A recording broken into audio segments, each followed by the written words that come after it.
All right, this will be fun.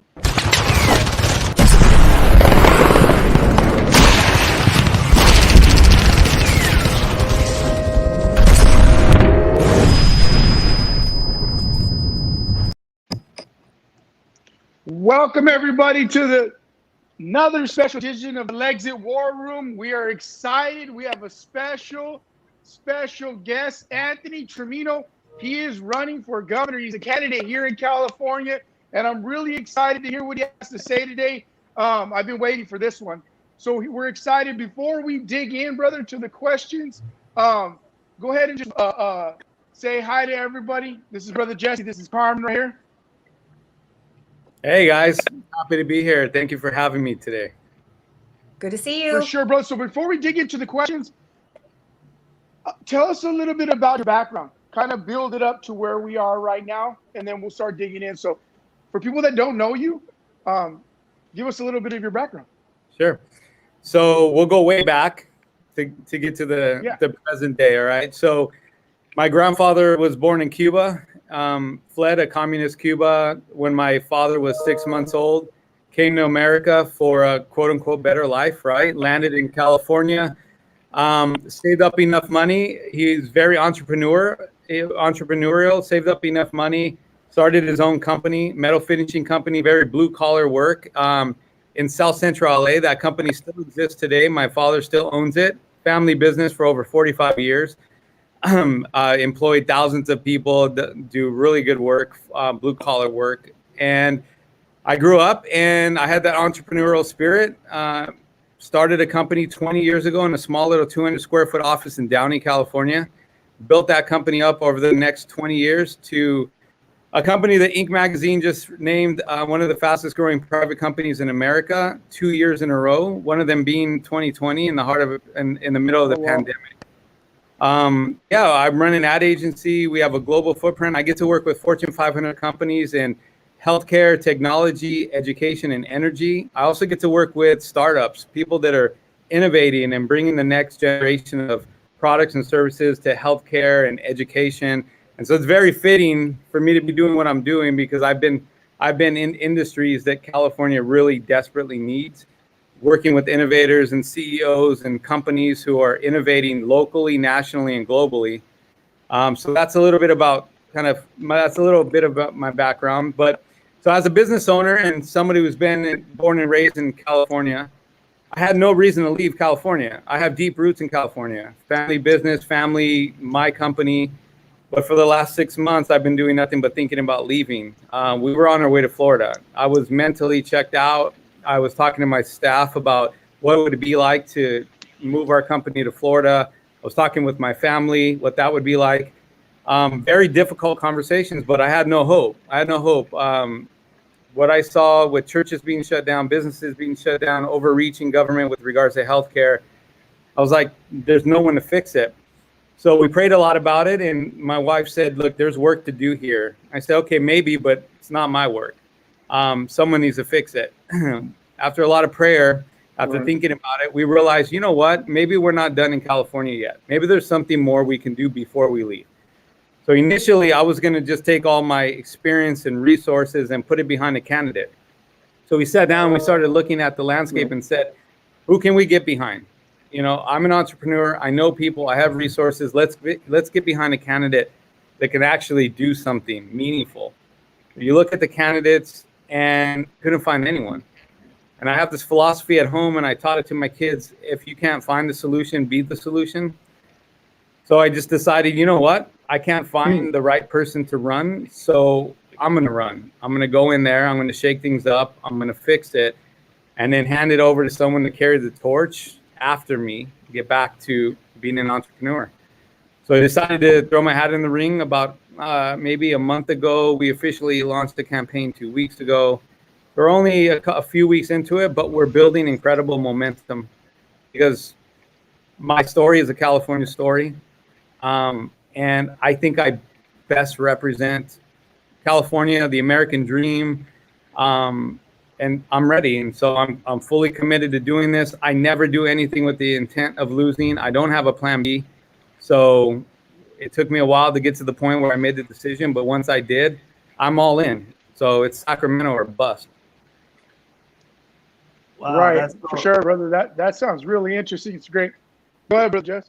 Yeah, that's amazing. Well, I had the pleasure of meeting Anthony a few weeks ago, I believe. But then it was a pleasure meeting you and hanging out, getting answering my questions and stuff like that. But as everybody at Lexit knows, to me, the most important issue is my faith and my godly moral values and stuff like that. So that's my first question to you is, can you tell us a little bit about your faith and like, are you pro-life? And just tell us like how you were sharing with me, share about your faith.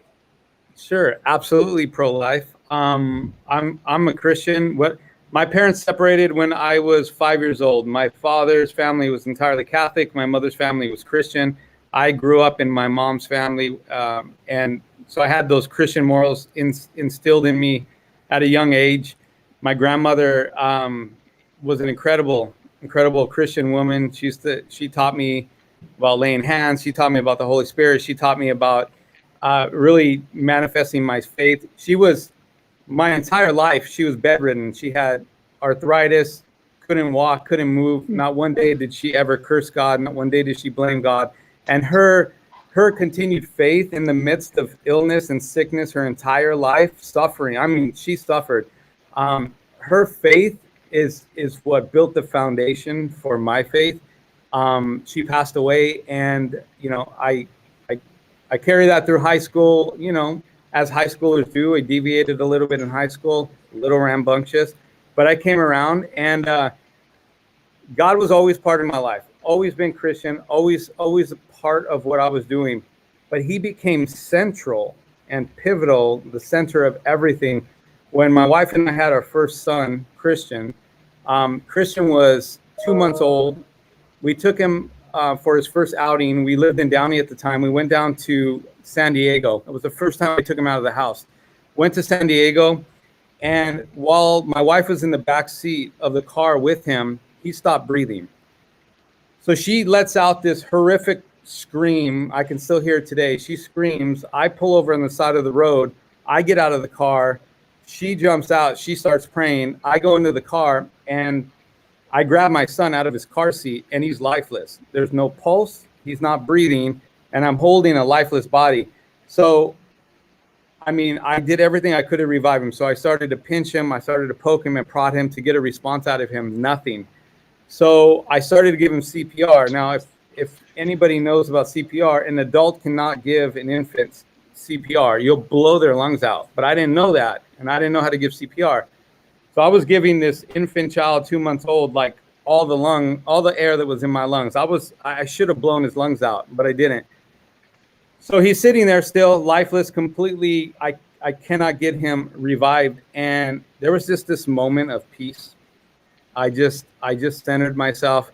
I lifted him up in the car, and I literally, almost like a Lion King moment. It's kind of weird, but I lifted him up in the car, and I just said, Jesus, I give him to you. He's no longer my own. I give him freely to you. And I meant it. Like, I literally released him. And as soon as I did that, he started breathing again. She jumps in the car. We race to the nearest hospital. Long story short, he's 24 years old now. He's, it's just an incredible testament to kind of how God wanted me to focus on him first. So during that period in the hospital, Jen and I decided, that's it. Never again. Can't be lukewarm. We're not going to have one foot on one side and the other. We're going all in. And from that moment on, so 24 years ago, we recommitted in a more meaningful way, putting God and Jesus at the center of everything we do. So at the core, our core values as a family, me as a businessman, they're deeply rooted in my Christian faith. We're inseparable. Amen. And sometimes God does that. He gives us a little spanking to get us to put You our know eyes. that. I know that, brother. He does it to get ours because he loves us. You know what I mean? That's why God did, because he wants us to be holy, more holy than happy. You know what I'm saying? But it's just a blessing to hear you say that. And I think it's especially at times like this where it's a spiritual battle going on, and we need, I think, the governor, we need more godly men in office. But thank you for sharing that, that's brother. part of why I'm doing it, because I feel like this is less about politics. There's something bigger happening here. I feel like this is a spiritual battle. I feel like, I was sitting in the car the other day, and I felt this impressed upon me. I knew this was going to be about God, but I didn't realize how little it was going to be about politics. There's something happening and there's something moving. And so I'm just being obedient to that. Everyone I talk to, I tell them it's faith, family, freedom. That's what we're building the campaign off of. Faith first, getting back to family morals, and then freedom. My grandfather came from Cuba. I know what it's like not to have those liberties and freedoms. And so I know intimately how important it is that we fight for them. Amen. It's great. That's great. Great story, brother. But go ahead, Sister Carmen. Can you hear me, Sister Carmen? Hey, Anthony. Hey. Thank you so much for. Of course. Can you hear me? Yep. Yeah. Yeah. All right. Thank you for being here again. You're right. It is a God thing. It is a beautiful, beautiful God thing that is happening right now. And I've felt that the times that we have spent together as well, just from personal experience. So I can attest to that. It really is a God thing.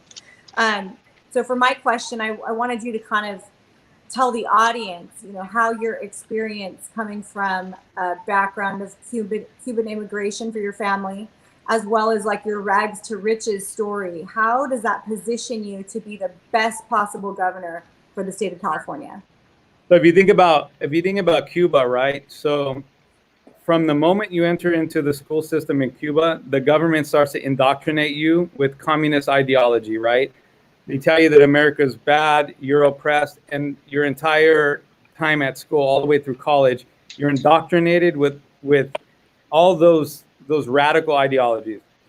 The government controls business, so there's no capitalism in Cuba. So even though they've loosened restrictions recently, the bottom line is, if you can have a business in Cuba, they tell you when to open, when to close, who to serve, who you cannot serve.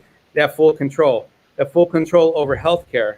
They have full control over churches. They shut down churches for decades. Today, if you went to Cuba, you see some of the most beautiful churches, architecturally gorgeous. They were shut down for decades, 50 years. They're open now, but not for worship. They're open because they're museums now for tourists. And lastly, the Cuban government, they control media. So everything that you see on TV is controlled by the Cuban government. Everything written, the Cuban government writes. They have control over all media. Now, if you think about that for a second, let's look at California. California is indoctrinating our kids at school, right, with radical ideologies like critical race theory. They're having you question your sexuality at elementary school. They're overreaching and overstepping with healthcare with regards to vaccinations and vaccine passports. They were able to shut down churches last year, completely shut down churches statewide. They control businesses. They tell you when you can open, when you can't, how you can operate, if you can operate. They pick and choose the businesses that they allow to operate last year. And we can all agree that they control the media as well. So if you think about that for a second, it's like, am I describing, California or Cuba? It's crazy to think. My grandfather would roll over in his grave right now if he realized that the country he ran to is starting to look like the country he ran from, right? So it's crazy. So that background, me understanding that, me having that history, that background, that intimate knowledge, plus I've been to Cuba 8 times in the last 3 or 4 years. I've been there present day. I get to see it. I have friends and family there. I have a very intimate knowledge of what it is not to have freedoms and liberties, of the importance and significance of having freedom. And so as governor, there's not another governor or gubernatorial candidate that has that intimate experience and background to understand and appreciate the value of freedom and liberty like I do, hands down. And I didn't write that story for myself. It wrote for me, right? It's just part of the fabric of who I am. So it's consistent with what California needs. The other part of it is, okay, so that's my background, but what do I bring to the table today? Just what I've built as an entrepreneur. I often talk about like, okay, well, I built a successful company, where we have a global footprint. I sit at the table with CEOs of Fortune 500 companies. How is it that I'm going to be able to relate to the middle class or low income? Well, because I come from that, because my story is that, you know, in the beginning, I didn't take out a single loan to start my business. This business over 20 years was built with sweat equity. You know, it's been a tough road. My wife and I, we kid all the time. Our first meal together in our first apartment with our first son was hamburger helper without the meat, because we couldn't afford the hamburger. So I know what it's like to have nothing. I know what it's like to build something from scratch. I know what it's like to build it and have people try to take it down, tear it down. I know what it's like to struggle, to not pay myself while I'm paying employees, because we got to keep the company afloat. I know what it's like to negotiate $100 contracts and multi-million-dollar contracts. So when I think about me being in Sacramento, I think about being able to sit at the table with innovators, right? Heads of Fortune 500 companies that are solving global problems, economists, inventors, people in healthcare. I have a group of individuals that I would surround myself with, as well as the fact that I've been in those industries for 20 years. I'll be able to look at the problems that California has through an entirely different lens, an entrepreneurial lens that no one has been able to do so far. Sacramento has run out of, government has run out of ideas. They need innovators. They need free thinkers. Right. They need people that have built something to start taking office. Amen. Well, I 100% agree with you. And this is why I just so appreciate that you absolutely have nothing to gain and everything to lose with this governor run. And you just threw yourself into the lion's den and into the fire. And I so appreciate that about you. And that is why we are supporting you. So thank you so much. Thank you. A-Rod, your turn. Yeah. So real quick, a shout out to Mario Jimenez. He's watching from my hometown. I'm glad he's watching because here in Bakersfield, Kern County area, we went hard when it came to recalling Gavin Newsom. And a lot of questions, people are throwing their names, and a lot of people are kind of wondering where to go, because the biggest thing to us was they didn't want Gavin Newsom because of the shutdown, right? They're like, no, they didn't want him before. They really didn't want him now. You just said something about healthcare that I love, and the fact that you you come from that background, whether it be you dealt with your own business, healthcare. I'm realizing right now, just like we're looking at the media as fake news. We're actually looking at doctors as well, and certain companies as the same thing. We're like, you guys went with the flow too. You guys are garbage. You know what I mean? So I'm glad that you mentioned that, because it all really comes together. It was all planned effort. This leads to my question, and I think a lot of people would want to hear this. So I know hindsight, but if you were governor, when this happened, and saying what you said about what your dad said, or rolling over in his grave, what would you have done different? If he were to sat right on your lap and they said, guess what? This is happening. What would you have done different than Gavin Newsom when they started to, I guess, they would force you to shut down? Well, so I don't have any personal agenda in this, right? So I have no obligation to propaganda, to fear. I have no, there's no special interest that can control me. I have money coming into this. I'll have money coming out of this. So I can't be bought. So what I would have done is what I do as an entrepreneur. You sit at the table with very intelligent people that are working on the front line. So my experience in healthcare, the last 20 years that I've had this agency, 70% of the business that we do is in the healthcare space. So we work with all the major brands across the nation. We work with hospital systems, medical groups, IPAs, insurance plans, the biggest, the best, and some you've never heard of. And we're talking about innovators. These are people on the front line. So some of my biggest supporters right now in this race are a few of these guys that are Muslim, liberal, doctors that work in the ICU that refuse to take vaccinations. They know it's an experimental drug. These are individuals who I have access to. I have access to not only the CEOs of these companies, but the doctors in these companies, the physicians, the nurses that are touching communities. So a few things I would have done. I would have consulted with doctors that don't have an agenda, doctors that are following science, and I wouldn't have been scared to come out and to communicate against the grain what we were going to do as a state. And I would have had people from San Diego to Sacramento in the different communities that they serve, doctors and nurses and specialists in those communities, stand up for truth and communicate what they're seeing in real time and disseminate that information and stand behind truth. I also wouldn't have shut down churches. I mean, I'm telling you, if there was a nuclear war that happened tomorrow and we had 24 hours left on this earth, you don't shut down churches. Period. End of story. There's no reason to shut down a church. That's the most absurd thing ever, especially in a crisis. Matter of fact, if there was only one thing open in 2020, it should have been a church. I mean, so anyway, I could go off on that, but I wouldn't have shut down churches. With regards to businesses, it's like the government decided that they were going to choose which businesses were essential and not. Like, where did they get off doing that? Every business is essential to the people they employ and the communities they serve. Period. End of story. Target, Walmart, all these, Amazon. Why did they get a special treatment? Why are they considered essential? I think that the local grocery store in the inner city community that serves, just a 5-mile radius or a 1-mile radius, I think that's an essential business. I think it's essential for entrepreneurs to be able to feed their families. So I wouldn't have done that. The idea of overstepping and overreaching with power, I wouldn't have implemented mandatory vaccinations. Do I believe that people, if they want vaccinations, should have them? Sure. You want a vaccination, get one. You want 5, go ahead.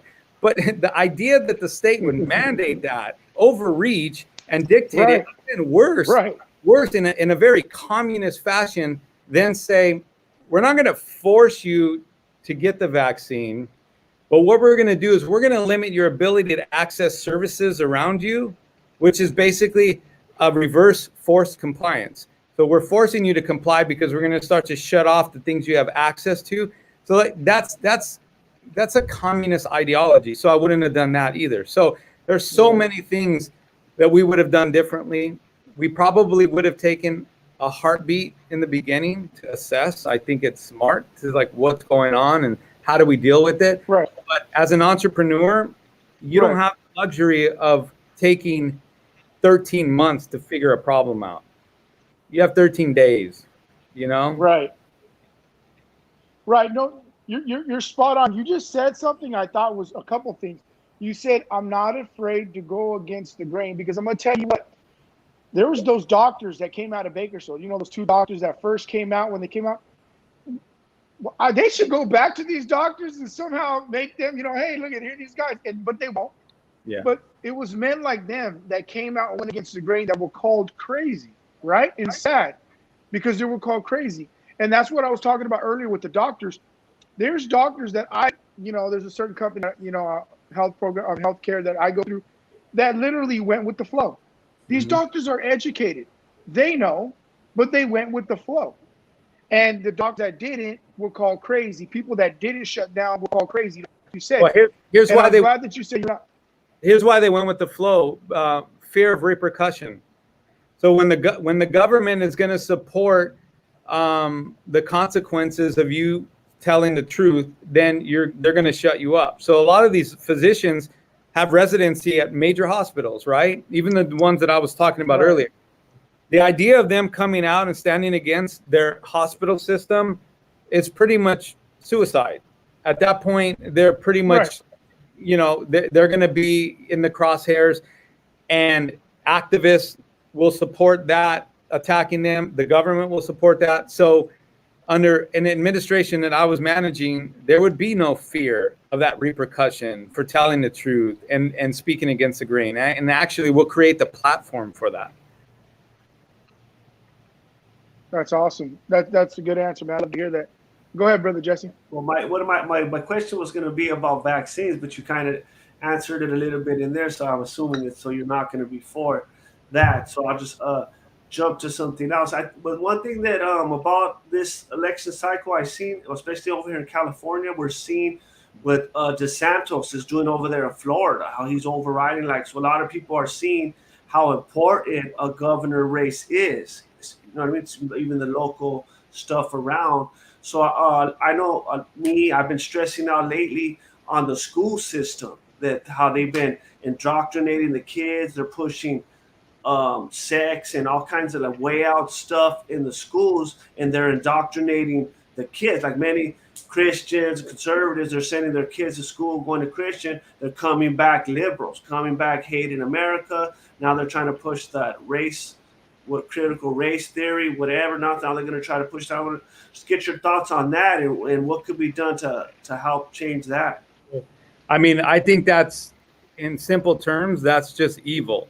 And I think that's evil penetrating our school systems, trying to get its grip on our children. And that would be one of the biggest fights I would fight, getting critical race theory out, the whole idea of putting our kids through, you know, questioning regarding their sexuality and promoting them, you know, promoting the idea of questioning your sexuality and just that indoctrination is very consistent with what I said. It's a communist type of indoctrination. The Nazis used it as well.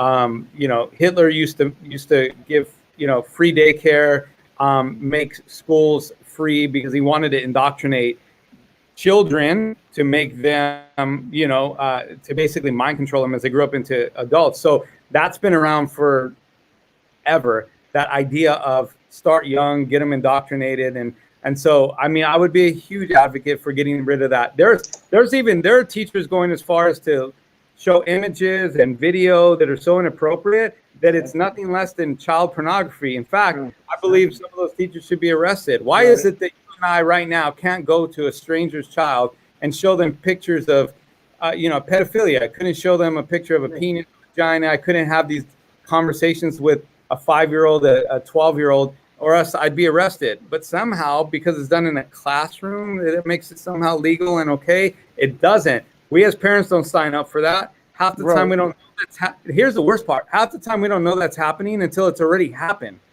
And so there even needs to be a punishment for the unauthorized, you know, curriculum and this propaganda that gets used. Because I can't unteach my daughter something.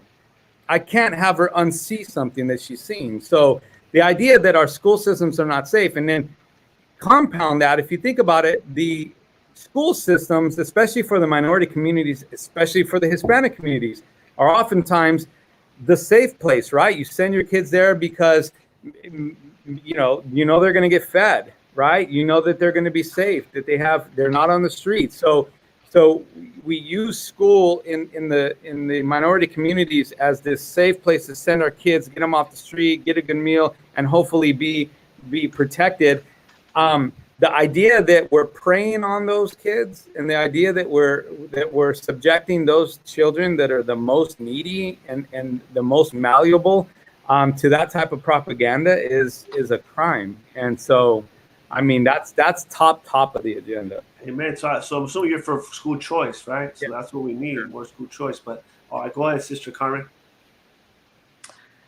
Well, you're for school choice, but you said something. I'm just going to clarify. You said something interesting about that. You said school choice in another interview that I heard. You said that school choice is just the first step. It's a Band-Aid. School choice exists because we don't trust our school system. School choice exists because parents don't feel comfortable sending their kids to their local schools. So school choice needs to exist right now because I understand the problem that exists.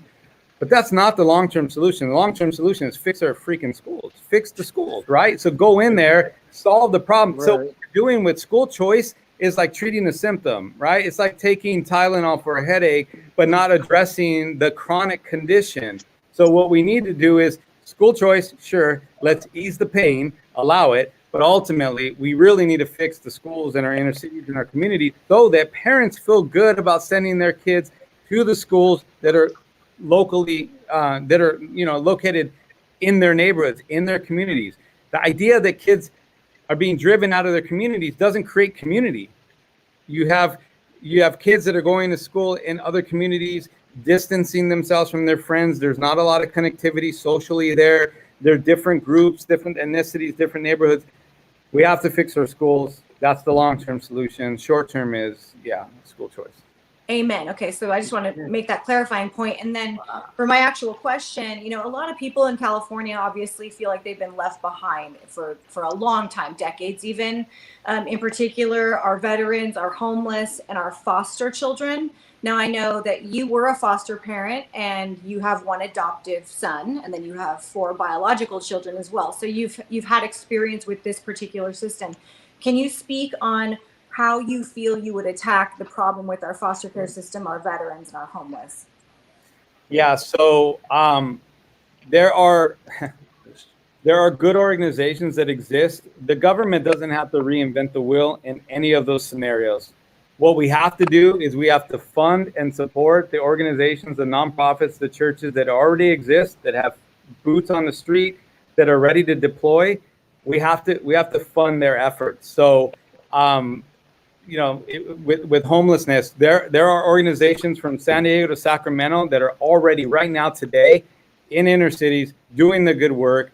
Churches, supporters, social workers, people in mental health addressing the concerns, but they're overlooked by government funding. So they don't get the funding, they don't get the attention, they don't get the support. So government wants to go in and create a fix for it so that they can somehow get the praise for it. That's not the way. We go in, we support, and we fund the organizations, the Christian-based organizations that literally exist across the state. The foster care system is broken. There's so many good people. I've met so many good people that work for the government, that work for some of these organizations that have really good hearts, but it's broken. We're not producing good outcomes with the children that are in the foster care system. It's right. Like 80% of the boys, it might even be 90 now, but it was around 80% of the boys that turn 18 in foster care will end up in prison. Like 80%. It was like 15% less That's crazy. For girls. It was like, I don't know, 75, 60 to 70% for girls. We have to do something. We have to do something. And the problem with foster care system too, which most people don't know, is that once you're 12 years old, you're not adoptable anymore. So the ideal candidate for adoption is a newborn up until 12 years old. It's easier to find placement for those kids. Families are more open to receive those kids. Once you hit 12, you can't even be adopted anymore. So you stay in the system, and when you stay in the system, it's just that toxicity just gets perpetuated because you have bad elements coming in, and it's fostering, it's negative, it's evil, it's bad. We need to fund more programs that are godly led programs to instill faith, leadership, and the ability to actually go out and be a productive member of society. So, you know, leadership and you know, prepare them for the workforce. My heart bleeds for foster care system. I think we need to do more. We tried. We're a family of one, and we did our best to make a difference, but the need is great. And then our veterans, I mean, we owe no bigger debt of gratitude than to our veterans. I mean, we live in a free country because of the blood that was shed, and not our own blood. And the idea that we overlook our vets who willingly give their life for us. I mean, that's even biblical, right? Like, you know, you can't, there's no greater form of love than to lay your life down for someone else. So the idea that we have our vets that are ignored in the healthcare system, that you know, housing, just general overall mental support, it's a shame. And I don't quite understand it, but it's definitely something. I have vets in my family, and I understand the debt that was paid, and we owe them. Thank you, Anthony. I mean, honestly, you're making me tear up. I don't know if you can tell I'm getting teary-eyed. Maybe I'm just a big sap, but it's so refreshing and heartwarming to hear somebody of your caliber and of your stature actually understand these issues and care about these issues and have some sort of experience in these issues, because most people don't. And I've done a lot of work in the nonprofit space, and I know that there's over 60,000 children in the California foster system alone. Most people don't realize that there's 60,000 of them, you know, and they all need homes and families. And you're right, they age out, you know, once they get to a certain age, they age out, and then they just become, they're not able to become productive members of society. So I truly, truly appreciate your perspective on that. And I know that if or when you are elected, that will be a big part of your mission, because you Armin, you know how many families are out there who cannot have kids for one reason or another. And you know, when we became foster parents, and it was to a 16-year-old, because the greatest need is in that 12 to 18-year-old range. So we intentionally chose a teenager. But when I was having conversations with family, friends, colleagues about what we were doing, they had absolutely no clue. Yeah. They had no clue of the need. They had no clue of how to get involved. They had no clue that they could get involved. So there's an education barrier here, the likes of which is the size of a mountain. So part of what I do is educate, right? So it's not just supporting and fixing the system, but if we can communicate and make it easier for people to foster, to adopt, to connect, to become temporary homes and permanent homes, and just communicate.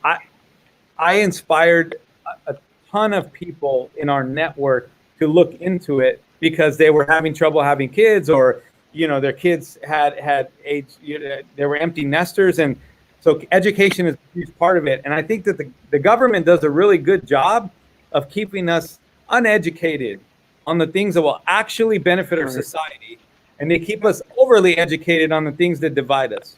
And that's a problem. Yeah, well, I really appreciate that perspective on it. So, yeah, I mean, just I have no words at this point. I'm very moved by your perspective, and thank you. And I'll leave it to A-Rod.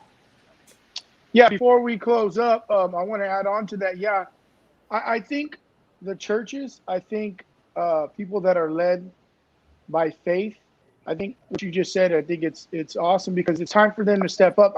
I never got, even when it came to abortion, I never got that people are the first ones to go out there and preach against it, you know, and they're the first ones to go out there and say, oh, look what's going on important. These are the kids that are going through the system. These are the kids, the ones that are important because they have no life.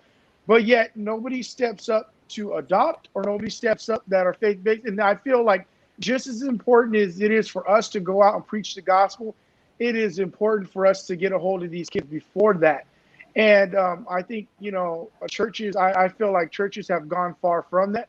And I know back in the day, they really focused on that. And I feel like now it's like, well, if it doesn't benefit us, we don't do it. You know, if it doesn't bring money in, it doesn't benefit us. But I'm glad that you said that, because I feel that that's important. We're losing. Here's what I feel. Everybody's always like, we need to change it with policy. We need to change it with policy. We need to change the policy. And I always tell people, how can you change the moral compass of this country with policy? You can't. Guys, we don't need to change policy. We need to change principles. That's the problem. Thank you. You know, we're missing principles. If you have principles to guide you, the policy makes sense. Like, the policies come from principles. When you don't have principles, you have corrupt policy. It's simple math. But I'm telling you, that's why it's going to take more than just me. It's going to take people like me that are not from the system, don't need the system, don't benefit from the system, to go in and shake the system up. Because it's common sense, but they're not using it. Right, for sure, brother. But thank you for coming on. Anybody that's watching right now, we're going to go on IG Live, and we're going to go on there. So, Jess, do you have something to say before we get off? Yeah, I just want to say, Anthony, could you tell people how they could donate to your campaign, or how they could find you? Yeah. We need all the support we can get. Prayerfully, just getting the word out. And ultimately, I don't need the money, but the campaign needs your money, because there's a lot we need to do, and it needs to have a lot of support. So AnthonyTrimino.com, Trimino, AnthonyTrimino.com. Sign up, get involved, get activated. Let's do this.